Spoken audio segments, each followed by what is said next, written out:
I'm Steve Plaish, and I'll be your host for Nonprofit Spotlight. This is the first in a series of shows here at Community TV. They're going to showcase local nonprofits. You know, we're really delighted here to be able to put some focus on and bring awareness to the great work that's really being done all over the county by folks working in the nonprofit. And for our first show, I'm very happy to have with me Jacob Martinez. Jacob is the Executive Director of Digital Nest. Jacob, welcome. Thank you, Steve. Tell us a little bit about yourself. Let our viewers hear kind of where you came from and how you got to the beginning of this kind of project.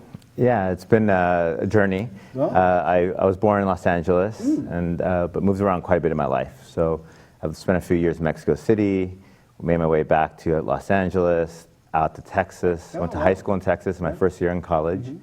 And then there's this Southern California boy in Texas. I didn't last very long out there. So as soon as I had a chance, I took off to San Francisco, went to community college there, and then made my way into UC Santa Cruz from there. Oh, wonderful. Yeah. So Digital Nest, this is kind of, if I can call it an incubator space, but a high-tech space for young folks in Watsonville. Tell us just a little bit about a couple of programs, and then we'll take a look at kind of the physical layout, let people understand, you know, what they're talking about. Yeah. So this really grew out of 10 years of work that I was doing in the school district, but I was actually working for a nonprofit. Oh, okay. And all that work I was doing to build technology workforce, mainly focused on Latinos, trying to get more Latinos involved in tech, and all mostly funded through the National Science Foundation. So pretty big grants to come in and do some work in Watsonville and the surrounding area to build workforce. Let's let the viewers get an idea of kind of what the Digital Nest looks like. We've got a short video, we'll play that, and then we'll come back and talk about the program. Great.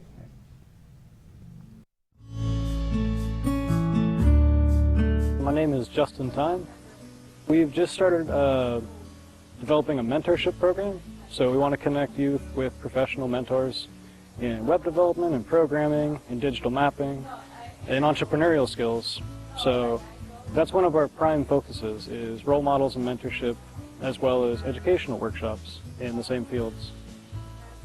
It's been a phenomenal experience getting to educate, getting to work with volunteers of all walks of life, and getting to work with local kids, many of whom are much more skilled in so many aspects of what we're teaching than I am. And it's just been a really uplifting experience. Hello, I'm Nathan Campos. I'm a volunteer here at the Digital Nest.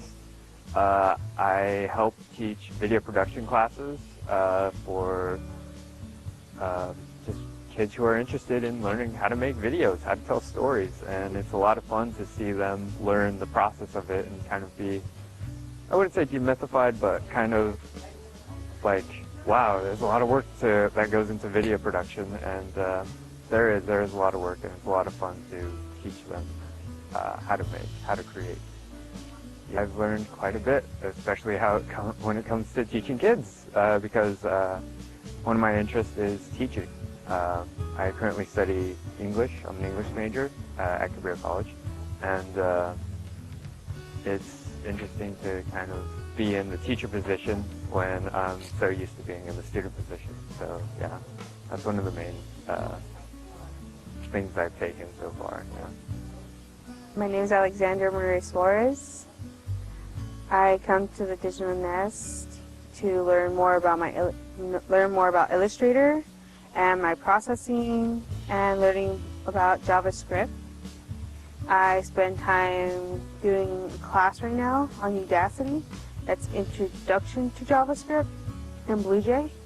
So I'm learning how to use two different kinds of using BlueJ and Java together to make a different kind of programming. Right now I'm also doing web designing, which is broadening my horizon to everything else. I want to become a police officer, so this will teach me the technology to have when everything goes more high-tech, because right now they're using body cams, and I want to be able to use all this and give back.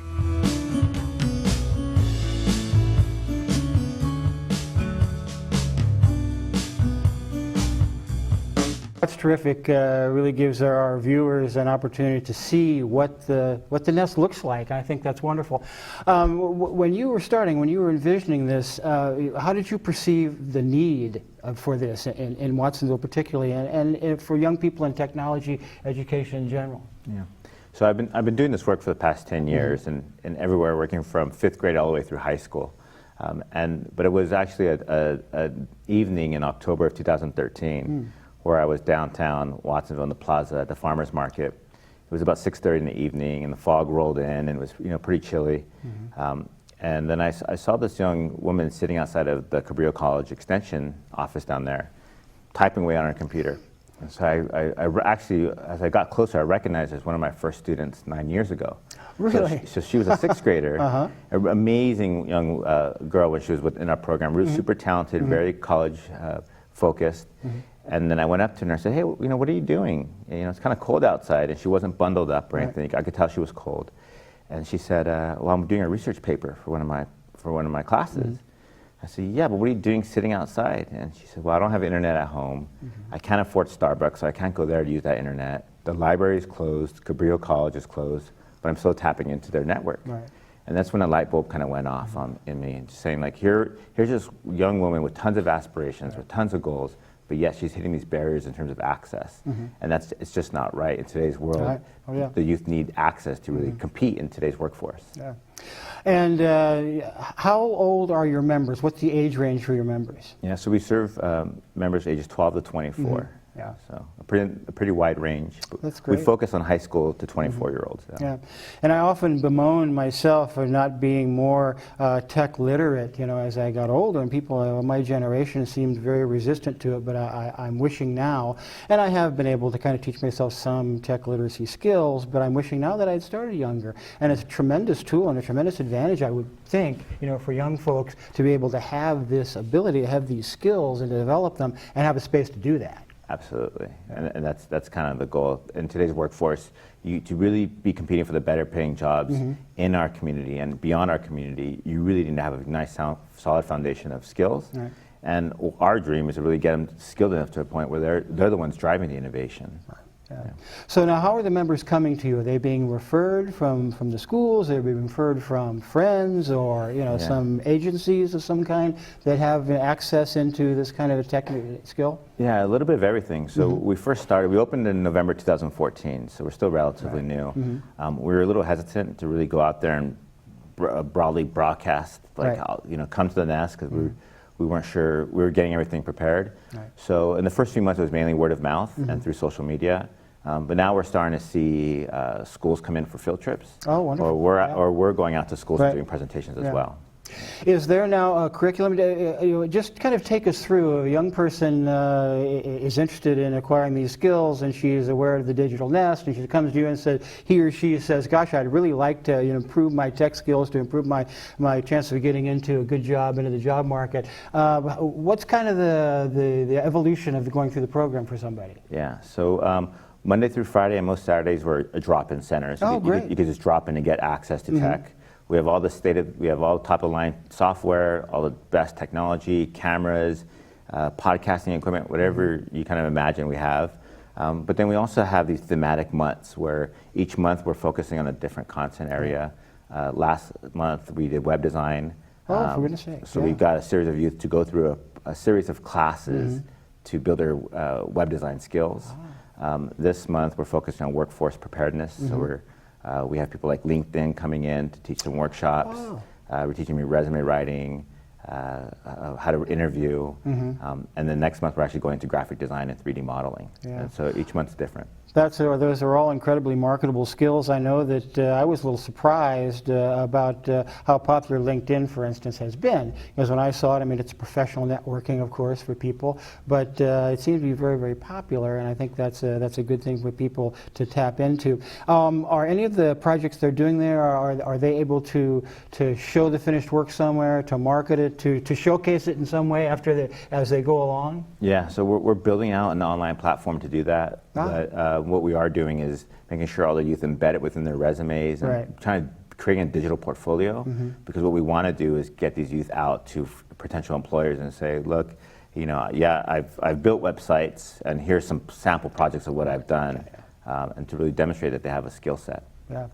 And I think, again, it's just tremendously beneficial for kids to learn that. I know that, again, I can relate it to my experience where I was able to put a website or two together here and there. But it's all kind of, blunt force kind of stuff and not the nuance that you really have to have if you're going to be able to market yourself. You were saying, we're talking earlier about your funding. You said you're grant funded partially and donor funded partially. How's that going? And do you have prospects of really kind of increasing your budget as you go along? Absolutely, yeah. It's actually that's been one of the most amazing things about this whole project. I mean, we really launched publicly that we were doing this back in January of 2014. Wow. And so within 11 months, we were able to raise $300,000, get a couple foundations on board, get some tech companies like Adobe on board, private companies like Martinelli's and Lakeside Organics, so even the agricultural community stepped up, and just a lot of donors. I mean, a lot of individuals donating everything from $5 to upwards of that. So it's been a real big community effort. It's a wonderful thing, I think, about the Watsonville area is that you do have agribusiness. They are interested in social justice kinds of things and education, those kinds of things. So the opportunity is there. We were also talking about your board, and you have some really prestigious people on your board. And you tell us a little bit about that. Yeah. So what we really try to do with our board, this organization is based in Watsonville, but it's really a Monterey County solution to workforce development. So we're not exclusive to just people from Santa Cruz. So we built a pretty diverse board. We have Karina Cervantes, who's the former mayor of Watsonville and current city council member. Hillary Bryant is on our board. We have Philip Martinelli, who's from the Martinelli family. Oh, terrific. People from the County Office of Ed. So kind of a real diverse, strong board. And do you think at some point you'll be able to have some reach over into Santa Clara and the Silicon Valley and get those people kind of engaged in what you're doing to help you along, to help you grow the program? Absolutely. We have a couple people from Microsoft that are involved in what we're doing. And then we actually bring in guests. People who teach some of our workshops are from the tech industry. So we've had a senior engineer from Google come, someone from Netflix come, and like I said, LinkedIn's coming in shortly. So we are about engaging that side of the county. I mean, that side of that side of the hill. Of course, yeah. And trying to tap into that community as well. So now, are you yourself actually teaching some classes, teaching some skills? Sharing your expertise and your abilities with them. I'm actually teaching my first class next week. Is that right? Yeah, I'm teaching on how to network. So, okay. That's probably one of my biggest strengths is getting out there. It's a good example of it connections. here. Yeah, absolutely. That's wonderful. Yeah. But in Santa Cruz, we have tried with NextSpace and places like that to create incubator spaces for young folks. They have really focused, I think, on UCSC college students and like that. But I think we need many more of these kind of incubator spaces where young folks can come in and learn by doing. Learn as they do, and I think that's so important, and that's a terrific way to do it. Now, how do you see? You say you have 240 members now? Yeah, we do. So we've had 240 sign up since November, and it seems like every day we have 2 or 3 coming in to sign up. Wow. We have people coming as far as we have some UCSC students. We have students from Harbor High, Branson 40 Middle School, Monterey. So we're at CSUMB. So they come from all over to be involved in the nest. And you were saying that you think that you're maybe going to grow into larger spaces at some point, and will you keep one centralized space, or maybe have some satellites? Have you thought it through that far? As you go through your growth pains, maybe. Yeah. So that's the vision of it. So we're actually going to be moving into a larger facility, hopefully by the end of this year. It'll be about 4,000 square feet, state-of-the-art facility down in downtown Watsonville. It's going to be like nothing you've ever seen before, and then really get that place established, and then start looking at other potential communities to replicate this in. Yeah. So where are you primarily getting the technology that you need to be able to teach people things? Yeah. So a lot of it's been actually donated. Oh, so really? Adobe's committed all their Adobe Creative Suite to us. Lynda.com's given us licenses to all their online platform. We've had a lot of Microsoft's given a few things. But we tell students if there's something you need and we don't have it, we'll get it. Whether that's me trying to get a donation of it, or we actually have budget. So if we need to buy, we've bought lighting equipment for filmmaking, and we've done for goodness sake, DSLR cameras. So if we don't have it, we'll get it. Yeah, and if they're going to be producing something, a video of some kind, do you have editing suites for that? They're going to be learning the editing along the way as well? Yeah, so we're using Adobe Premiere for that. Oh, okay. So we teach professional software and really try to get them up to the skills where they can actually work professionally down the road. So we teach them the best stuff. Yeah. So in your current space, on any given day, how many members will you have there kind of working through these various things? Yeah, we're averaging around 20 to 25. There's been a few days where we've hit 30 to 40. When we have big workshops like LinkedIn or when Google comes in, then they get packed. Yeah. But we're averaging about 20 to 25 members. Is there any thought to taking people kind of on a day trip, a road trip somewhere over to Silicon Valley and kind of looking in on some of the very high-tech equipment that exists in the field? Yeah, so we've actually, with the growth of the Digital Nest, people have been actually reaching out to us to bring our members out to different places. So we actually sent 3 of them to a conference up in San Francisco. Oh, really? Okay. And a funny one is that's actually UCSC, the surf club, offered to teach 10 of our members surfing lessons. So we're actually going to get 10 of our members to take surfing. So we do things just like that. It's not just tech, but also social community activities. So as you grow, presumably you'll kind of expand into, you know, whatever's cutting edge, you know, in tech. What is kind of your future vision of this?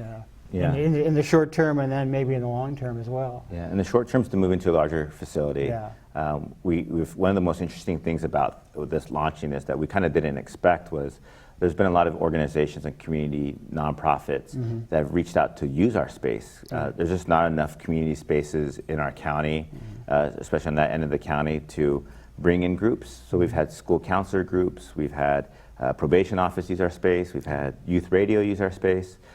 So our next goal is to definitely open up the new facility. Right. And beyond that, it is looking at how do we create successful replications of this in the different communities. Yeah. So now, are you just when you're getting referrals for new members, are you trying to concentrate on maybe some of the more economically disadvantaged, people, the underserved people, to kind of get them in so that they can get the skills they need to kind of get back into the job market, on a place where they can really make some money? Yeah, that's definitely one of our goals. Yeah. But we take everybody. We've actually found that bringing people from affluent backgrounds that have other skills, tech skills, and mixing them with youth that have lower tech skills actually really creates a really dynamic, interesting group. Yeah. And we've actually have a lot of people who are really high, that know a lot of tech, but they don't have that community which the Digital Nest creates. See, there you go. So yeah. they could be this youth that's sitting in their room, Yeah. typing away, developing code, Yeah. but yet what they really need is to realize that technology nowadays is no longer this isolated activity. It's about a community. It's about working on a team. Yeah. And it's interesting that the perception is that the young person sitting in their room, typing away on their laptop or their computer, completely in isolation from the world, and so there's a kind of a disconnect. But I think community is so important, and particularly I think in our county, I think community needs to be focused upon and concentrated on, and this is a wonderful way to do that. Let me ask you this. As you move forward into the future and you get more students, how do you recruit the people who are your instructors? Where do they come from? What are their skill levels? They come from the community. We've actually had a pretty big base of people all throughout the county and even in Silicon Valley that have stepped up and said, hey, I could volunteer. I could teach a class on whether it's how to write a resume to how to program in Java. We have somebody coming from to teach 3D animation. And so wow. we actually have a volunteer coordinator that when we look at our months, a thematic month, like graphic design, we identify what are the workshops we want to offer, and then he'll go out and try to identify people to teach the workshop. So now do you publish kind of a curriculum of some kind so students can take a look at it and say, geez, I'd like to take that class, or this class interests me, or is this thing available? Absolutely. So we have everything online. They can sign up online. They can also find out when they come to the Nest what workshops we're offering. And eventually what we're trying to do is get them on a pathway to be an expert within a certain content area. So they'll sign up for a series of classes to get them that Digital Nest certification, let's say if it's a web design. Right. You know. Is there some thought to having people kind of transition from student to mentor to instructor to teacher to kind of share this knowledge base as they acquire it along the way? Yeah, absolutely.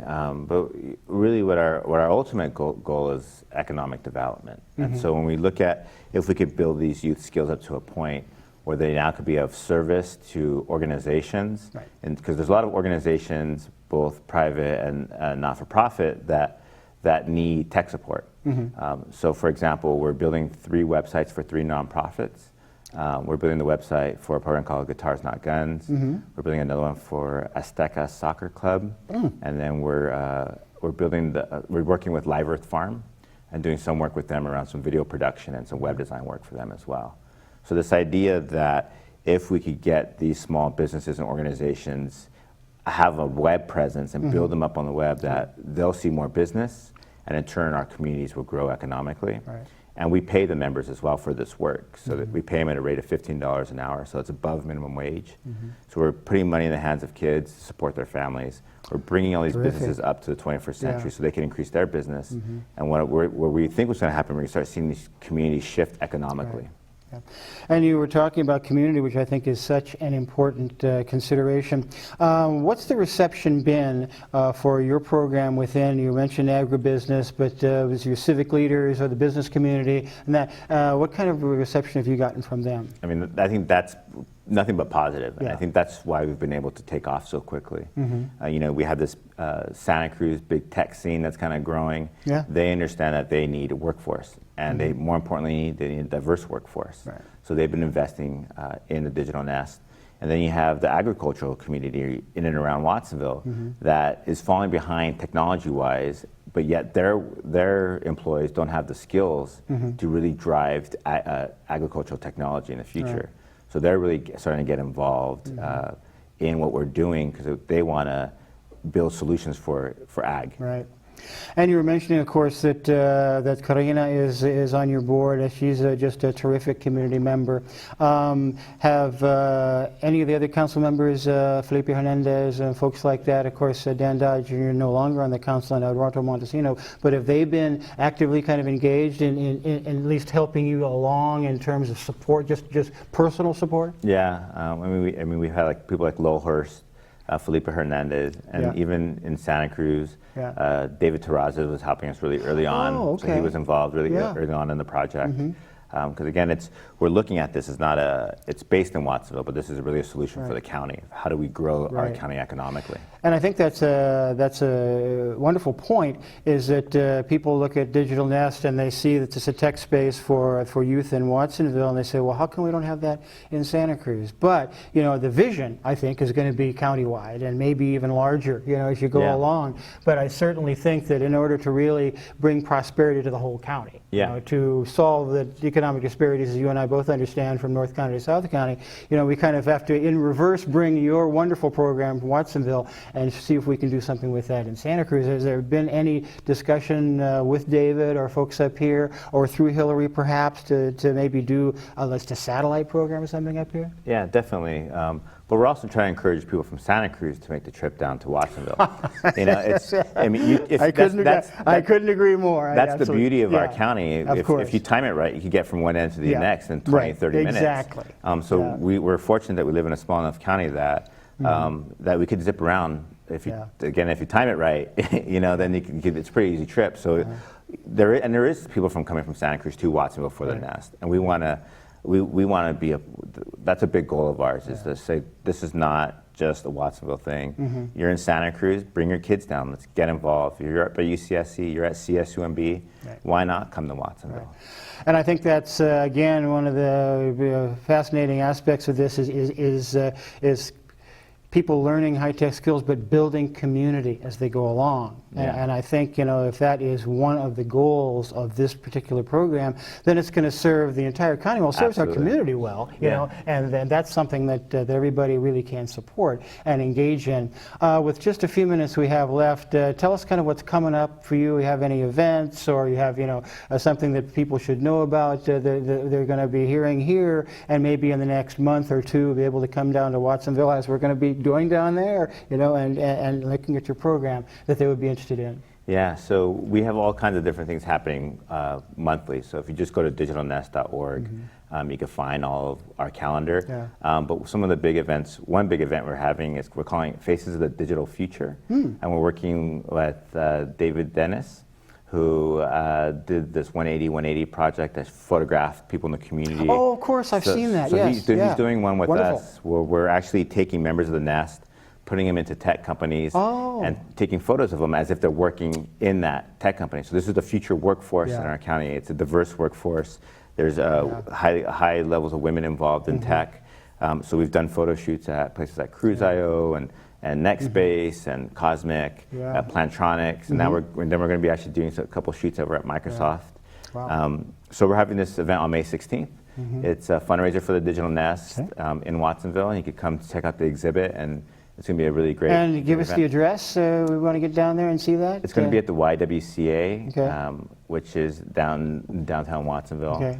May 16th. You can find all the stuff Yeah. on our Facebook page if you just follow us on Digital Nest. And just mentioning that event, that's just a tremendously creative way. And I'm not surprised. You and I are talking, it's this first time we've met, and I'm very impressed with the program, but not only the creative ways that you've gone about building community, which is really what we're all trying to do. And I think that if more people would be engaged on that level to try to see how we can work together and improve all of our lots in life and all of our skill levels, and I think it would be wonderful. Once again, let us know kind of, where you're located, when your classes are offered, and how people can contact you. Yeah, we're open Monday through Friday from about 10 a.m. till 6 p.m. Monday, Wednesday, Friday, and then on Tuesday, Thursday we're open till 8. We're open most Saturdays. We're located at 17 Aspen Way in Watsonville, which is right near the Home Depot. We're going to be moving hopefully in the fall. But you can find us all at all the info at digitalnest.org. Not surprisingly, a terrific website. I just looked at it a little while ago. Jacob, thank you so much. It has been a great pleasure. Thanks for joining us on our first program. And for anybody who is interested in nonprofits in Santa Cruz County, please tune us in successor programs. Nonprofit Spotlight will be showing the wonderful work of a lot of people all over the county. So we hope you'll be joining us next time. This is Steve Plach, and I'll see you later on Nonprofit Spotlight.